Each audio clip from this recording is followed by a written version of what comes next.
Welcome to the Dr. Gerry Fishkin Show, where psychology, philosophy, and meaning-making collide in the most human ways possible. I'm your host, Dr. Gerry Fishkin, psychologist, licensed psychotherapist, author, and proud gold medal recipient of the Eric Hoffer National Book Award for my work, The Science of Shame, available at bookstores and Amazon everywhere. My prize book. I love this book. I want you to read this book. It's about the basis of addiction, and we see that shame is the foundation of all addiction. Okay. So let me ask you something. Are you sentient or are you self-aware? Big difference. Today's show is going to challenge the way you think, the way you feel, and if you're open, the way you show up in the world. We're diving into sentience, the nature of the self, and the radical power of self-awareness. And we'll do it through the lens of a brilliant dock worker philosopher, Eric Hoffer, who understood, perhaps better than any academic ever could, how human beings surrender their minds in exchange for belonging. After winning the gold medal for The Science of Shame, I did an extensive podcast on the life of Eric Hoffer and his philosophy, and I strongly recommend you watch that podcast, which adds substance and support for what I'm going to talk about today. So let's get uncomfortable together. Let's get real, and let's wake up. So sentience is the starting line. What is sentience? Sentience is simple. It's raw. It's the capacity to feel. Your dog hears fireworks and bolts under the bed. That's sentience. Your gut drops when your phone buzzes at midnight or on vacation, especially on vacation. That's sentience. It's emotion before logic, experience before explanation. Or when the emotional alarm goes off, it can trigger fight, flight, freeze, or fold. That's sentience. But here's where things get tricky. Sentience doesn't require insight. You can feel everything and understand nothing. Sentience is the hardware. All humans and even our pets are considered to be sentient. But without an operating system, without a reflexive mind, feelings just crash into each other. You can cry at a commercial, scream at a driver, fall in love with a stranger, and still not know why. That's where self-awareness comes in. So what is the self? And what exactly is the self? It's not just your name or your job title. It's the internal observer, the inner narrator. It's the part of you that says, this is happening to me. It's a fluid, evolving narrative built from memory, experience, trauma, values, and dreams. But too often, we live detached from our own story. We drift, we react, we repeat. We forget that the self needs tending. Without that inner attention, we seek identity elsewhere, and that's where the trouble starts. This is where self-awareness comes into play as the antidote. Self-awareness is the moment the fog lifts. It's when you pause and ask, why did I lash out just now? Why does this person trigger me? Why do I keep dating people who ghost me by Wednesday? Having studied the concept of self for many years, it's my firm belief that self-awareness is how you show up. It is the ability to be open to feedback, to insightfully regulate your behavior, and your ability to be open, period. Self-awareness is not judgment. It's observation. It's not about shame. It's about truth. And here's the kicker. Self-awareness is painful before it's liberating. But without it, we're hostages to our own unconscious wounds. And we call it fate. As Carl Jung said, until you make the unconscious conscious, it will direct your life and you will call it fate. Eric Hoffer, the true believer, then and now. Let's fast forward to Hoffer's warning to today.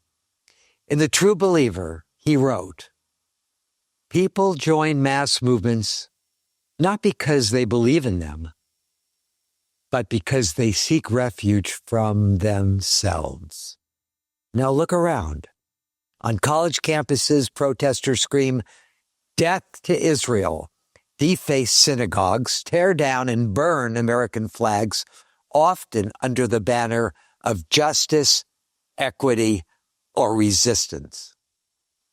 We see property destroyed in the name of Palestine, fury projected onto police, statues toppled for past sins, and chaos framed as moral clarity. But ask, do all these young people really understand the history of Gaza? The nuances of antisemitism? The reality of totalitarian regimes? Or are they swept into a cause they barely grasp?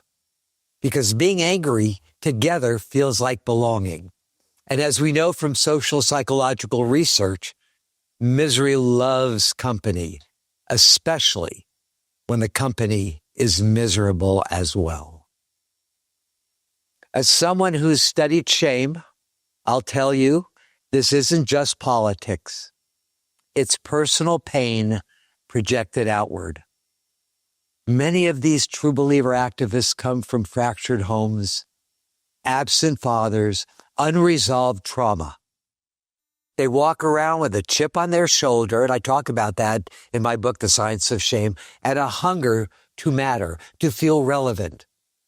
And when someone hands them a slogan, an enemy, a cause, a mask, they grab it, not to fix the world, but to silence the chaos inside themselves.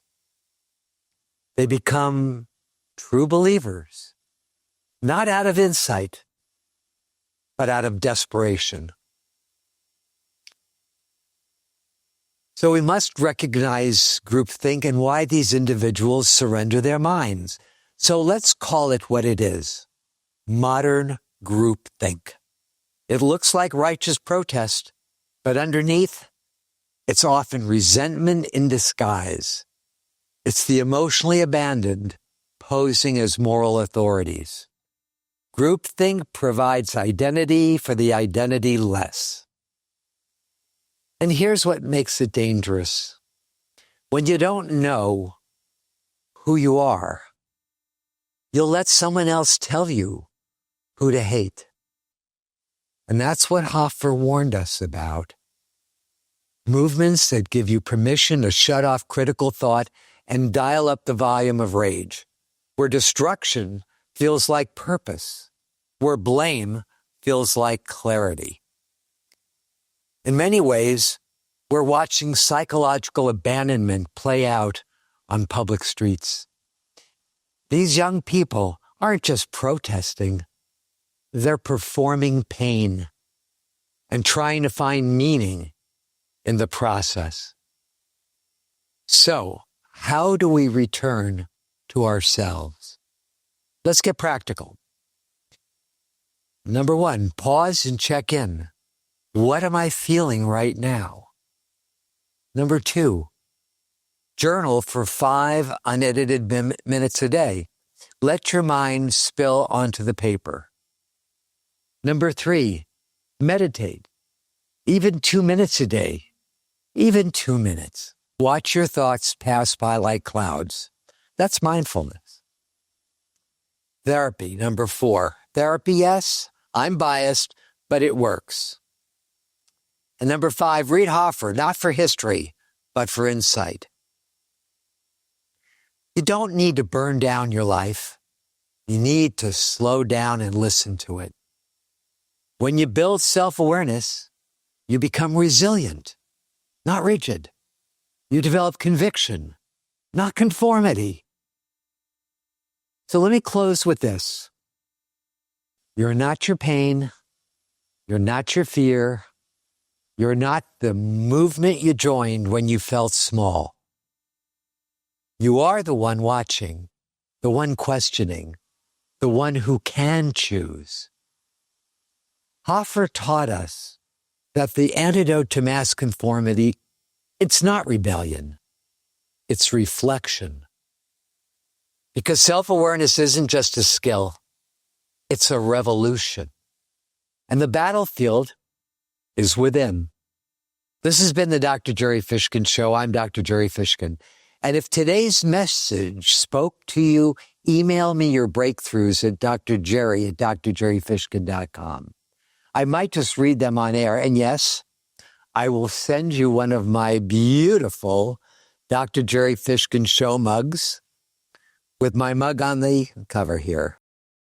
Anyway, you can follow me on social media and especially at my new website, drjerryfishkin.com.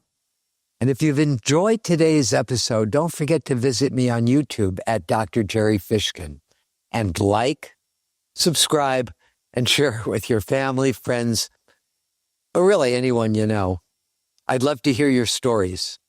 So until next time, I'm Dr. Gerry Fishkin, hoping that you always remember to be brave, be awake, stay human, stay curious, and most of all, always remember this.